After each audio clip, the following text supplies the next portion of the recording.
Welcome to part 3 of Listening for Information. For the pre-listening, you will hear 8 short descriptions of cities. A typical exam task could be in the form of a notepad or gap fill. Usually you're asked to write 3 words or less for an IELTS exam, or 5 words or less for an international ESOL exam.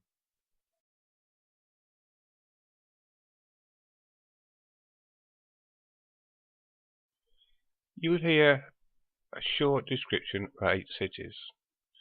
The dialogue is normal speed, therefore it's important you read the rubric carefully. Understand the information that you're looking for. You might like to pause the video now and think how you would describe your city, or a city that you know. What sort of words might you use? Busy, industrial, ports, commerce, etc. What features does it have? Museums, art galleries, things like that. Each description that you're going to listen to will be read by someone from that city. Therefore, you will also have different accents to listen to. Look at the slide. Note the gaps. Birmingham is missing a word describing what type of city it is. Cardiff is missing the types of buildings the docks have now contain. Edinburgh has a street name missing. Glasgow has a missing feature. For Liverpool, we're listening out where it's close to. For London, what type of city it is. For Manchester, again, what type of city it is. And for Newcastle, a feature of that city. Now, get ready to listen to the audio. Birmingham is in the Midlands. It was a major industrial city. This is no longer the case, but it is still the second largest city in England. Cardiff is on the south coast of Wales. It's a pleasant city with green open spaces. It was an important port in the past. Now the docks are being redeveloped to provide offices and housing. Edinburgh is on the east coast of Scotland. It's a beautiful city with a castle and fine streets such as Princess Street. Edinburgh has a festival of music and drama every summer. Glasgow is on the River Clyde, on the west side of Scotland. It has a famous museum and art gallery. Liverpool is on the River Mersey, not far from Manchester. It's famous for its football teams and for the Beatles. Liverpool used to be a major port and industrial city. London is the capital of the United Kingdom. It's in the south of England. It's an important financial centre. It has about 7 million inhabitants. Manchester is in the northwest of England. Like Liverpool, it was a big port and industrial city before. And Manchester also has 2 famous football teams, Manchester United and Manchester City. Newcastle is a lively city in the north-east of England. It's well known for art, culture and its nightlife, and of course its football team.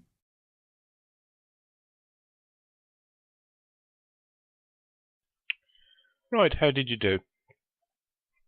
If you didn't get all of them, you might want to pause the video here and then go back and listen again before I show you the answers. The answers will be after the next slide. Okay, here are the answers. You should have in your list the words industrial, offices and housing, Princess Street, museum, Manchester, financial centre, big port, art and culture.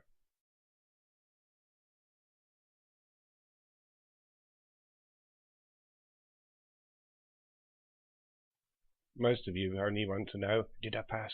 Did I get enough marks?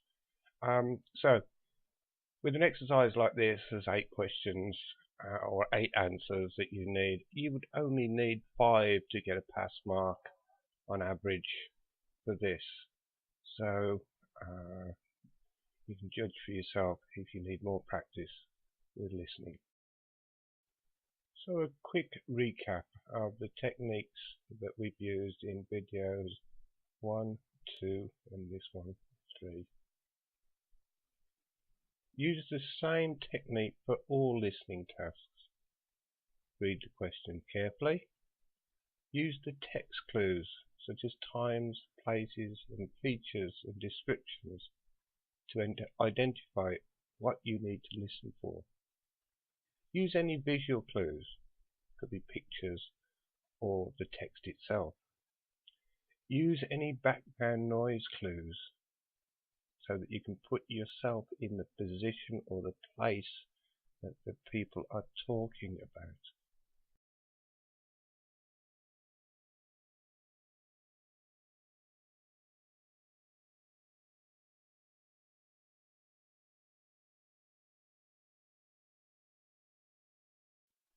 In the next video, Listening for Information Part 4, we will look at identifying things like the mood of the speakers. Are they happy, sad, angry, or impatient? Or sometimes we have to identify the relationship between the speakers. Are they husband and wife, customer and assistant, colleagues at work? We can judge this, sometimes the words that they use in the text, and often these are multi-choice questions, and so we can use the clues from the audio. Yeah, words like happy, jolly, content, pleased, cheerful. Angry, annoyed, irritated, fuming, irate. Impatient, annoyed, edgy, intolerant.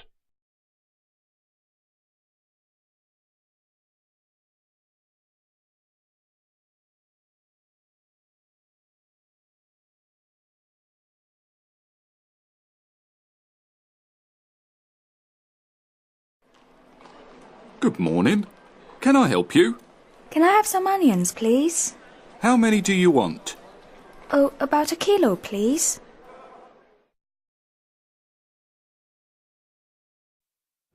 Excuse me, where's the nearest launderette?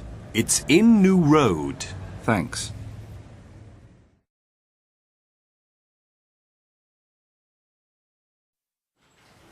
Oh, you're here today? Yes, Mrs. Hammond. What happened yesterday? You were absent. And I was ill. I had a bad stomachache. You didn't phone to let me know. Yes, I did. Abu Bakir, be careful it doesn't happen again. But I did phone, Mrs. Herman. I spoke to the voicemail. I must check with my assistant. Jenny, did Abu Bakir leave a message on the voicemail yesterday? Oh, I'm sorry. Yes, he did. I forgot to tell you. Jenny, it's important to pass on messages. Sorry. I'm sorry, Abu Bakir. Thank you for phoning. Do you feel better now? Those were just a taster for the next video to be published soon. Follow me on YouTube for updates. But if you would like to do the full course with me, join wiziq.com. Look out for my course there.